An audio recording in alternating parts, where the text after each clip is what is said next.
Okay, let's develop the knight.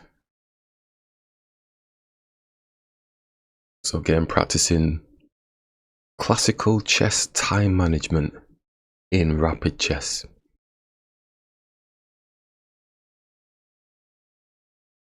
Just preparing for any potential over the board rapid play tournaments that I'm thinking of going to.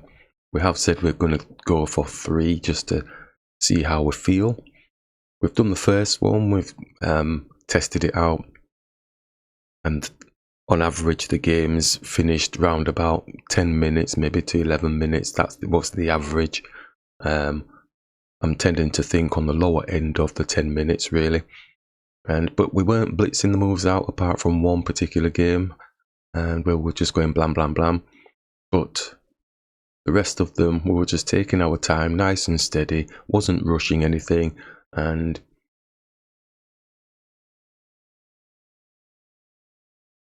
the upshot of the exercise was really looking at, if we took our time a little bit more, could we find better moves? You know, to actually jump away from the draw psychology. So we're doing these exercises just to get used to taking more time over our thought processes. Let's just X-ray through to the king here. And see if we can develop it nice and safely. We're not in any rush in any way, shape or form. If the games turn out to be draws, like in the last one, it turns out to be a draw. We're not forcing anything. We're just practicing the time management and looking at seeing if we can find better moves during the game. If we can't, we're not forcing anything. We're understanding the rationale for the moves that we're making. We're wanting to stick with the mantra as best possible. And if things develop from there, then we'll take it and progress it. We're not looking to be arty or fancy in any way, shape. And we're looking at improving our positions on the board. We're not tactically orientated. We're positionally orientated. And that's where our focal point is. Also working on the recent things that we've learned from the open tournament, such as attacking the majority pawns. And earlier than the end game if we can, or if we're in the end game, attacking the opponent's majority pawns to try and equalize the playing field. So we're trying to bring all of the things into play, all the recent stuff, but not forgetting all of the old stuff either that have made up the mantra. But this exercise is really looking at classical chess time management in rapid play. Now, it's not to go with the fact of, oh, we're going to do long play thinking. We want to have the patience, develop the art of patience in order to try and find the better moves. And that's the time management aspect, using the time wisely to actually target and apply better moves, better positions. One thing that does make me laugh is, and I'll speak for myself here because I can't speak for anybody else, but based on what I've seen when I've seen other players playing as well, is we think we're calculating. When we're in a sort of tricky situation, or it's a situation where you think there might be some sort of maneuvers that you can make to get a checkmate or something like that, we think we're calculating all of the options, when we're really not. I'll speak for myself here, where I've spent maybe 20 minutes, maybe even 25 minutes on a particular continuation. I'm thinking I'm covering all of the angles. We'll just castle. This looks pretty straightforward at the minute, nothing to worry about, don't think. We think we're covering all the angles. I think I'm doing my calculations, and I'm thinking, yeah, okay, just 4 moves ahead, that type of thing. But in reality, I'm always coming back to the one move that I'm wanting to work, and I'm trying to do a calculation to make that one move work. I'll flick about a bit and just look at some other types of maneuvers and see which one's going to be better, this, that and the other. But I'll jump back to the original one that I want to work. I want this movement to work because it looks good, it feels right. There's nothing wrong with gut feel. There's nothing wrong with intuition. All that stuff is all good because I'm an intuitive player myself. I like to go with the gut feel, the position on the board, how the strategical overview looks like. But there's that annoying thing of thinking that I am properly calculating when I'm not, especially for the rapid play games. Yeah, I think I'm calculating, but I'm not. I'm going on rote fashion. I'm going on a robotic sort of set of pattern recognitions. That was based basically on what we did in this last over the board tournament. And that's basically why we ended up in draws for the majority of them.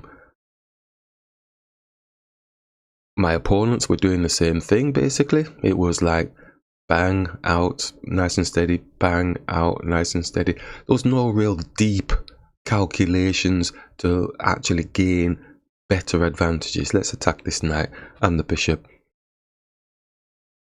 See if we can cause some confusion. Queen supporting the pawn. So when we're talking time management, which is this exercise, it's really using it, trying to use it effectively. At this moment in time, I've not had to do any deep thinking, but I'm going to have to stop now and start getting into the game and doing some proper calculations. It's using that time wisely. It's not about, okay, I can manage my time. If I'm ahead on time, I'll just do a few quick moves so that I'm ahead on time. That's not what we're talking about. We're talking about really being impactful with the time that you have available, especially in rapid play. Shortened version of long play, but it can turn out to be a long play game, which is what a lot of my rapid play games end up being online, longer play games. So we want to bring that psychology into our over-the-board games as well. It's not to say we win anything, but I feel better. I'll feel better that at least I feel like I've put in a better performance for myself. I've given appropriate time for each of the moves. Just like this opponent's doing here, they're taking their time over the moves. So this looks like it's going to be a long game.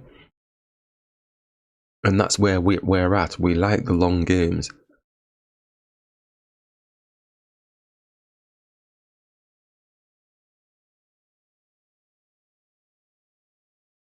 So whilst they're thinking, I'm doing my thinking while I'm doing the narration. I'm just thinking, well, okay, the knight's attacking their knights and attacking the bishop, expecting their knight to take our knight, and then he's just going to take back with the knight if our bishop takes. But they may not do anything that we're going to suggest. So I've already done my mini calculation, but I'm not going to go overboard because, as you know, they may not do anything that I'm thinking, and I feel like I've wasted my brain power.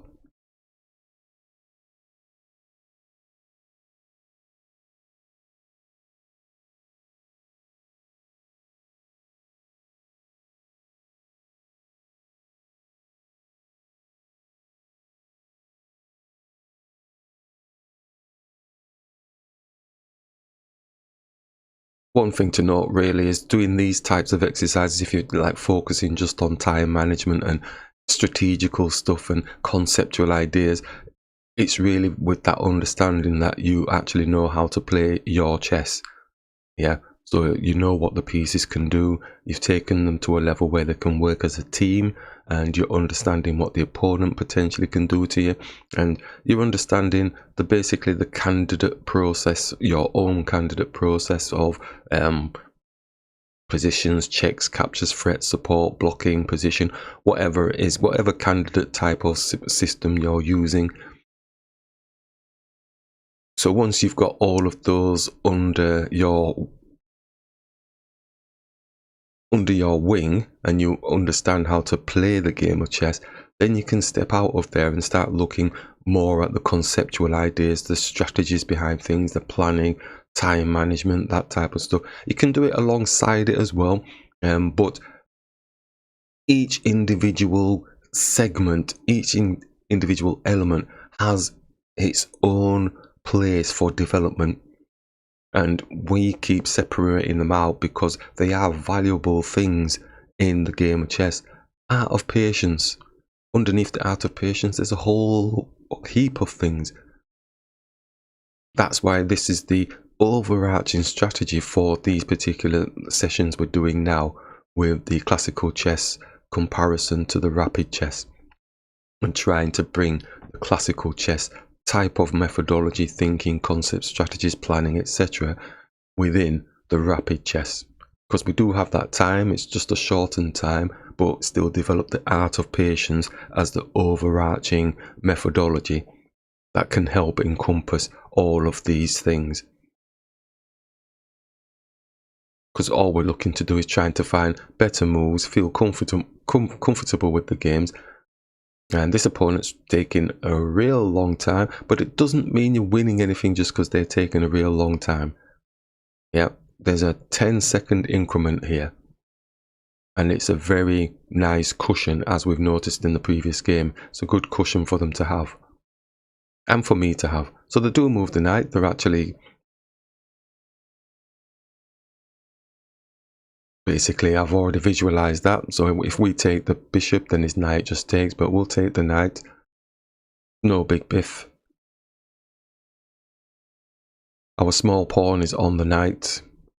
So it gives them something to think about again.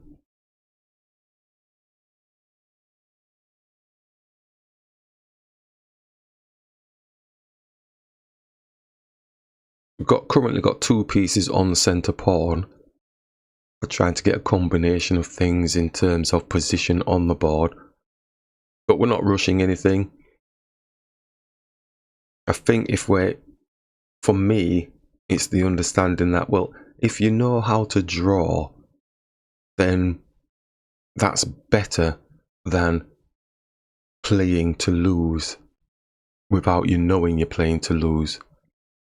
So I'd rather be able to jostle my pieces to a drawn position, and if the opponent gives us a winning position, then take advantage of that. But if you don't know how to draw in the first place, then all you kind of understand is losing or winning, and winning is not always going to happen, so you're probably going to lose more than you're going to be winning because you don't know how to draw. Looks like a simple, straightforward exchange here. So this game is really looking very simple. I'm not having to put much in. Their bishop's blocked by our pawn at the minute, but he's actually probably going to take it. But we've got to check on the king. Can come up with the rook, protecting the pawn, but then the rook is going to get hit. Probably going to have to bring our bishop back, or not going to push the pawn up to support. Going to do on pass on. If his king comes down, e6. Attacking our pawn. We could bring the bishop back. That's a very dodgy position for it. It looks even Stevens. We think we're going to be owning the file, but it looks like they might be snapping a pawn off if their king comes down. And the bishop's already on the pawn anyway. We'd be locking our bishop in if we pushed our f-pawn up. If he hits us, then we can move back. Oh, well, we've got space. We've got to h4, bring it back down. Well, okay, let's not do any overthinking. Let's just see what the opponent does. Don't want to spend too much time over calculations and then I mess up the move order because I've done a tunnel vision type response. Art of patience, just relaxing with everything as well. Taking that time to re-look at the move order that you've calculated if you've been thinking in the opponent's time, because that can be a problem as well. If it's clear with the calculation that there's forced moves, proper forced moves, then that's fine. But if there's not forced moves like this, there's nothing forced in any way, shape, and I then do a load of calculations about X, Y, and Z, and then I forget the move order of things, and they have moved down to attack the pawn even more, and we can't defend. Could bring the bishop, like we said, to support. Could push the pawn up, like we said. He's going to do en passant though, and does en passant can take with our rook or pawn, or I think they will do.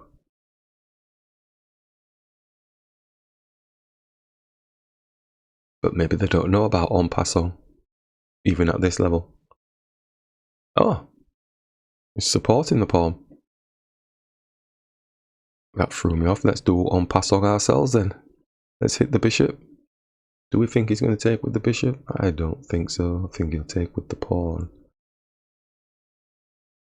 Although if he takes with the bishop, he's on our b pawn, so we're probably going to have to take.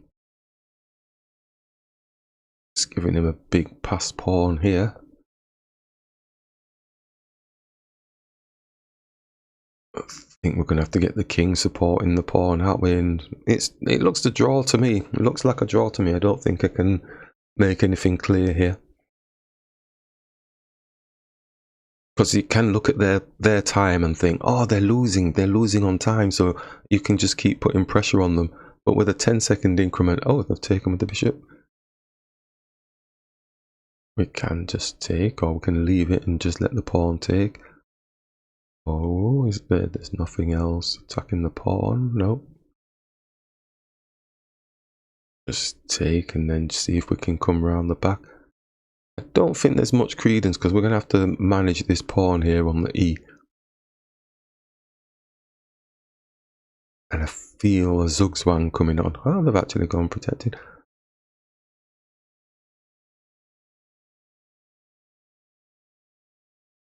So we're attacking a pawn that's got no protection, but I'm not really happy with...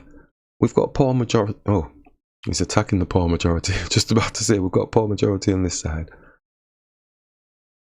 And we can't take that pawn, we can't take that pawn. Can take this pawn in the centre, but it's not going to allow that. His king's overstretched because he can't come down and attack this pawn because the rook will take the e pawn. So he must be looking to exchange. Oh, it's protecting. Oh, that's nice. It's definitely a draw. This is a draw. Is he going to exchange? So if he does, it gives us time to take his e pawn. If he takes, it'll be take, and then rook comes up and takes, supporting. But oh no, but the king would just come down for our rook. Would have to go and take the pawn. Oh, you would have to go and take the pawn at the top, and his rook will come down. Oh, but he's supporting it now. Oh, it's definitely a draw. It's like support and babysitting now. Babysitting pawns. Is there any other way? No, push, no. King can come around the back and get the H pawn. His rook's making its way down. Do a bit of preventative stuff, so it's just blocking stuff now. Don't think there's any way in. Yep, so I'm happy going for a draw. You have to see if it is a draw, but I think it is a draw. If he's going to go and attack the H pawn. So I'm going to have to come back. Now, so he wants to support the pawn coming down. We don't really want any of them apples.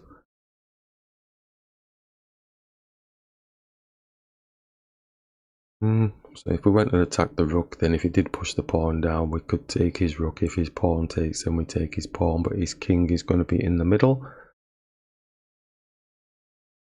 And we're going to get Zugs.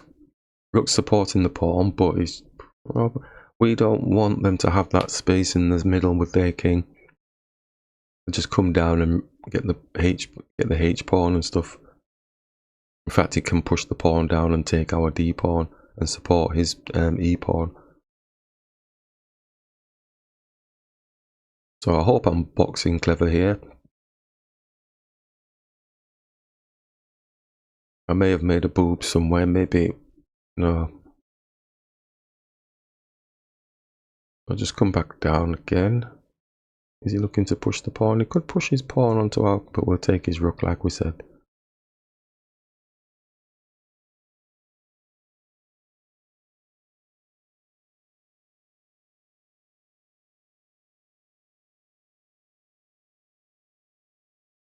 Well, okay, that typifies the weekend tournament with the draws.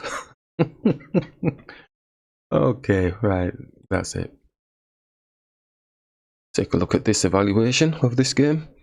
Did feel kind of drawish most of the part way through, but probably jammed ourselves up a little bit in the mid part type thing positionally. That's when we were crying out for it to be a draw, I think. I'll just quickly go through.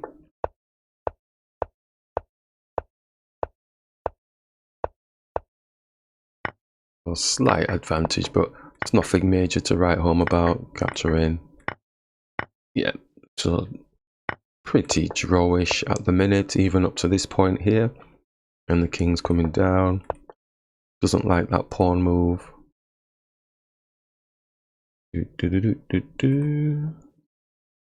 Rook d4. Boom, boom. Attacking the pawn. Interesting. Ah, okay, so if we'd have gone here like this, and if they had tried this, then we could do the on-pass-on thing. And it's saying E, not the bishop. Okay, could have done that, but it doesn't look that major. Up, up, up. And they took with the bishop. Probably should have taken with the pawn. Bring the rook up. Gain a bit more advantage. King f2. Oh, it's wanting the king to get into the game earlier. Okay, we brought the rook attacking. Yeah, it's around about here where we're thinking definitely it's a draw. But it's showing a slight advantage for us. King f2, so it's really wanting to get the king up. Okay, lessons learned. Get the king up a bit earlier. Fair enough. Draw, draw. And it doesn't like the pawn move. Let's have a look at this. Oh, it's wanting to get the king up. It's giving up the pawn. Oh, that's a bit shabby. Ooh, wanting to give the pawn up. I don't know if I'm wearing them apples, am I? Say we're playing a human, they're just going to snap the pawn up. e3. So they're +1. King f5. Rook c1. Oh, that's a bit arty, isn't it? That's a bit arty. So it goes on in the file. It's saying king e6. Nah. To me, there's no real point to letting the pawn go, so I'll stick with the pawn push up, even though it's gone -2.1. Okay, so they've attacked. Oh, you are joking. Wow. -6. Oh, so what could they have done?